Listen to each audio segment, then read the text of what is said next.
Nay, lama amat sih. Dia nyasar.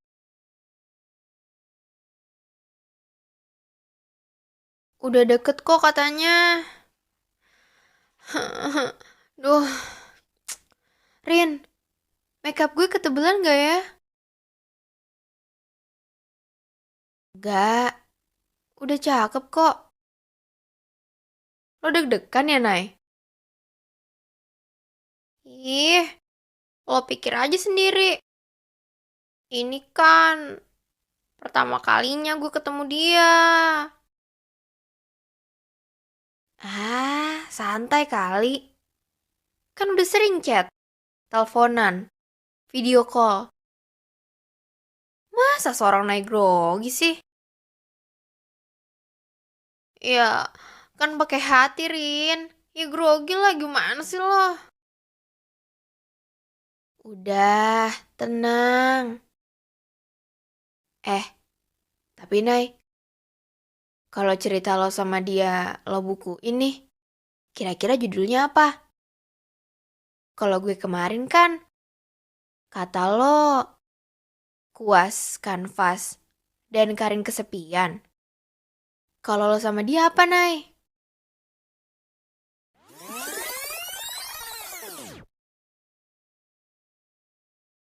Kalian suka sushi gak? Paling suka sushi apa? Norimaki? Sashimi? Atau nigiri?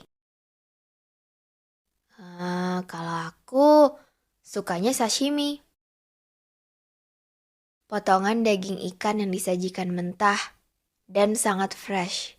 Ah, Dulu, waktu pertama kali makan sushi, aku sukanya yang mateng. Kayak aneh aja makan ikan salmon mentah. Sekarang justru sukanya sashimi.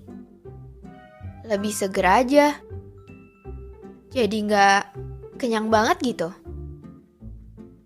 Ternyata semua hal emang punya awal dan akhirnya. Termasuk proses kita menyukai suatu makanan, minuman, juga lainnya. Ada yang awalnya kita nggak suka, terus lama-lama jadi suka. Ada yang awalnya kita suka banget, ujung-ujungnya malah jadi jenuh sama rasanya. Juga dengan yang terjadi malam itu. Bagaimana awalnya, kenapa akhirnya aku harus deg-degan hanya untuk makan sushi? Padahal restorannya pun udah sering aku kunjungi. Untuk menjawab pertanyaan yang itu, berarti kita harus pakai mesin waktu. Kita akan pergi ke 2 tahun, sebelum akhirnya aku sampai di depan restoran Jepang itu.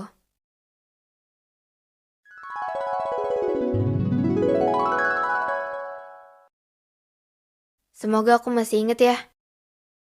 Karena sebenarnya bukan aku yang punya super memori, tapi dia.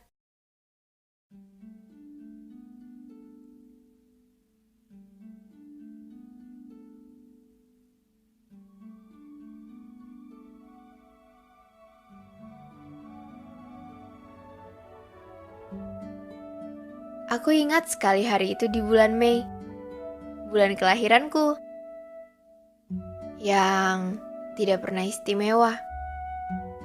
Ya, setidaknya begitu sebelum kenal dia. Sebelum kenal dia, hari Naya sedunia adalah hari sedih sedunia. Aku gak pernah suka ulang tahun. Pertama, karena aku takut jadi tua. Kedua, karena aku gak punya banyak orang. Makanya perayaan jadi tampak begitu menyedihkan buat aku. Tapi, sejak kenal makhluk Mei itu, hari sedih sedunia berubah jadi hari penuh cerita. Oh iya, namanya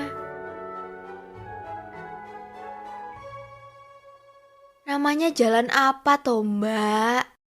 Ini kayaknya saya salah baca map. Mbak bisa tolongin lihat map nggak? Yah, Pak. Saya juga nggak ngerti cara baca map. Oh, ya sudah. Bentar saya nanya ke warung depan itu ya. Loh, apa aja? Asal jangan suruh baca map. Bingung. Nggak ngerti. Yang harusnya cuma 15 menit, malah jadi 45 menit karena bingung sama belokannya. Males banget kan? Yah, gitulah. Kalau udah ada jawabannya di depan mata, tapi kita nggak sanggup nangkep maksudnya, percuma aja ada yang namanya peta.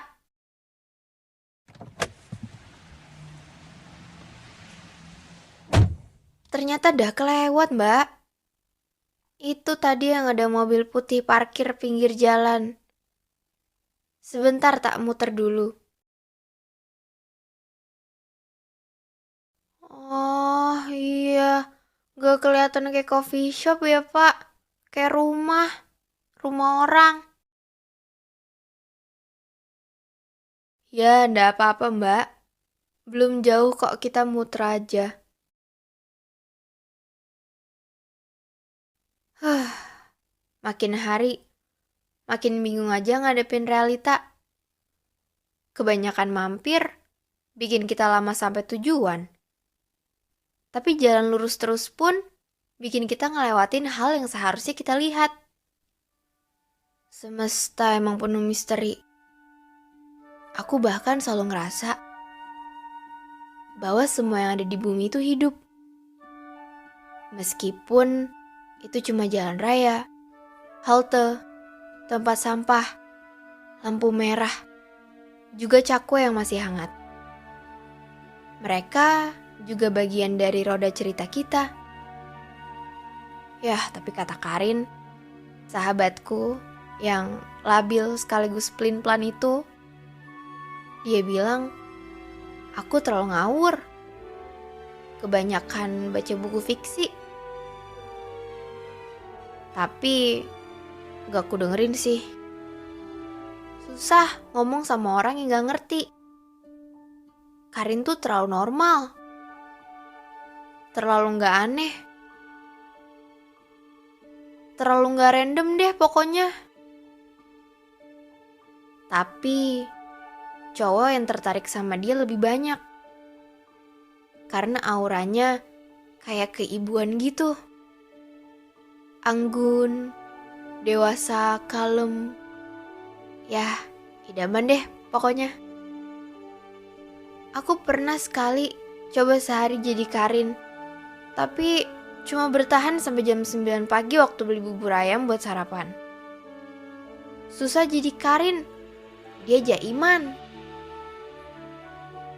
Tapi kalau diperhatiin lagi, yang bikin aku betah temenan sama dia udah lebih dari 10 tahun itu. Justru karena sifat dan karakter kita yang beda banget. Nyatanya, gak semua yang berbeda ujungnya memisahkan. Bisa juga kok jadi bentuk pertemanan. Ya, iya, sayangnya cuma mentok di pertemanan aja. Gak tahu kalau kalian. Karena kalau di aku sih gitu ya. Aku pernah kenal bentuk perbedaan yang beneran jauh bedanya. Dan ujungnya emang cuma jadi teman.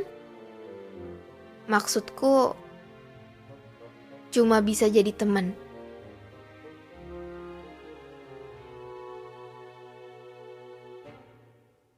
Udah sampai, Mbak.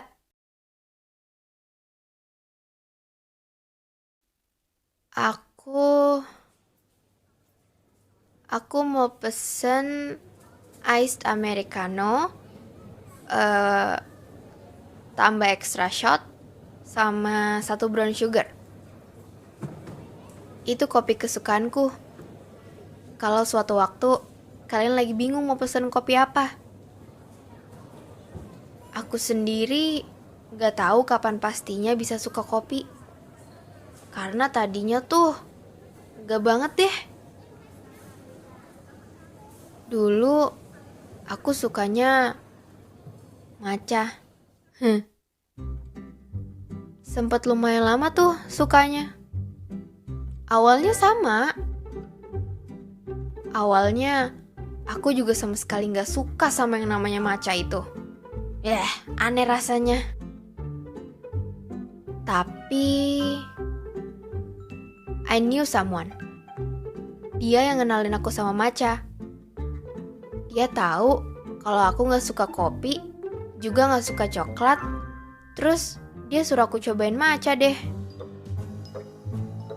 Dia bilang kalau aku pasti suka. Beneran suka loh. Gak tahu karena rasa matchanya atau karena perkataan dia.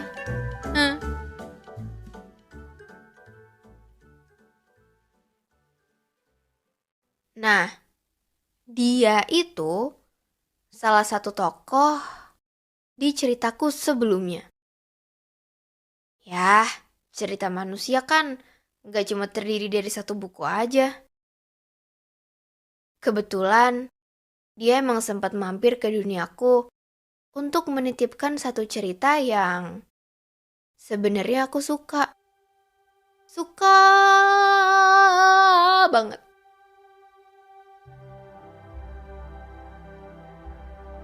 But I was too young that time. Masih childish, egois, selfish, keras kepala, batu. Ya, walau sampai sekarang masih batu, tapi dulu tuh lebih parah deh. Parah banget pokoknya.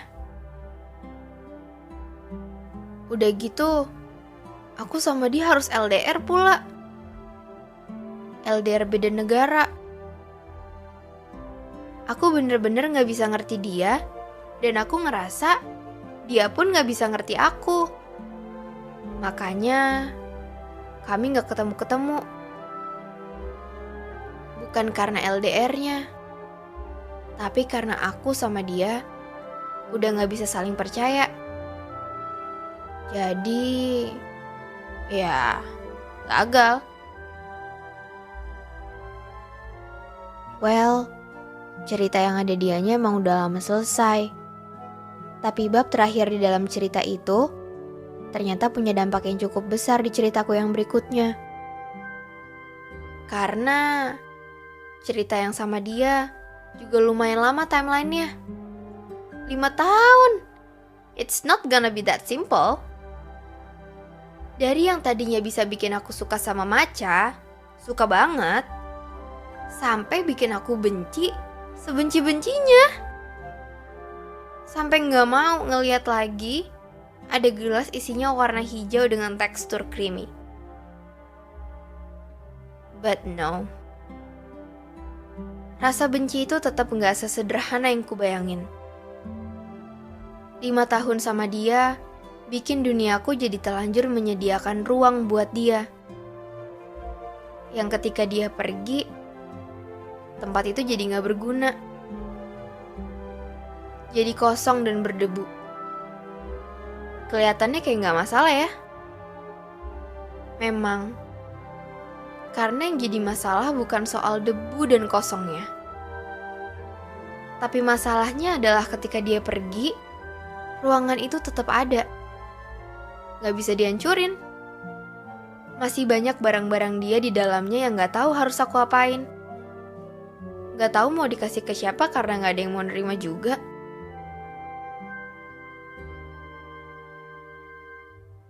Well, that place belongs to him ternyata.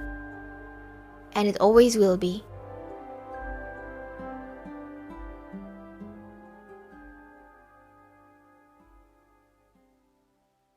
Ais Americano atas nama Kak Naya.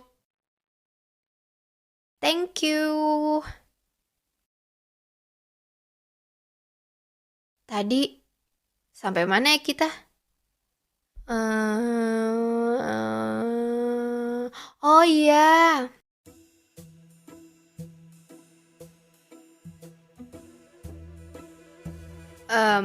Makanya setelah dari matcha aku pikir aku butuh rasa baru.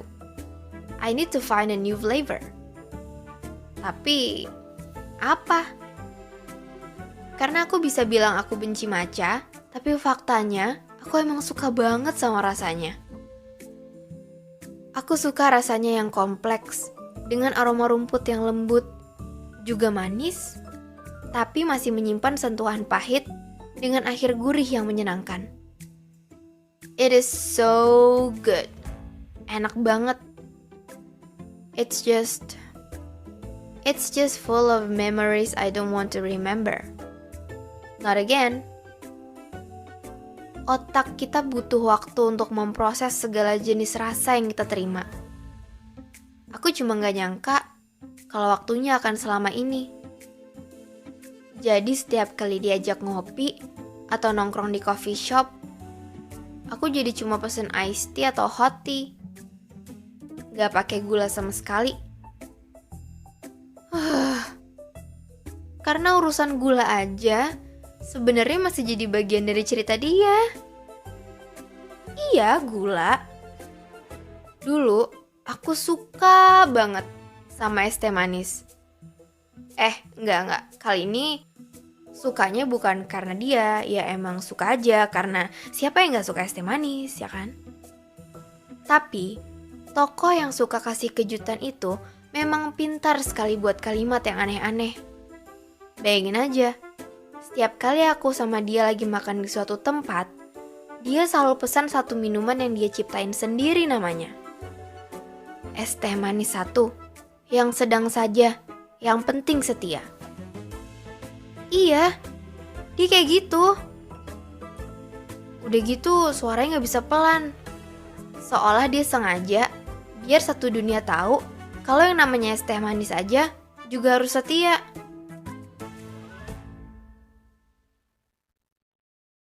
Yah, sekarang kalimat itu gak lebih dari lelucon yang tempatnya ada di dalam kenangan. Meski masih sering buat aku senyum-senyum sendiri kalau mengingatnya, tapi ujung-ujungnya aku harap memori itu gak perlu muncul lagi. Karena segala sesuatu yang ada hubungannya sama dia, lebih banyak sedihnya. Dan aku gak mau sedih lagi. Enggak karena dia.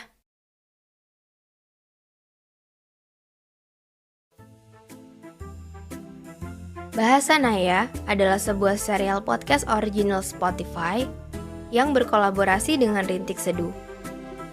Serial yang menceritakan perempuan yang terlalu setia dengan masa lalunya itu bisa kamu dengarkan gratis di Spotify. Jadi,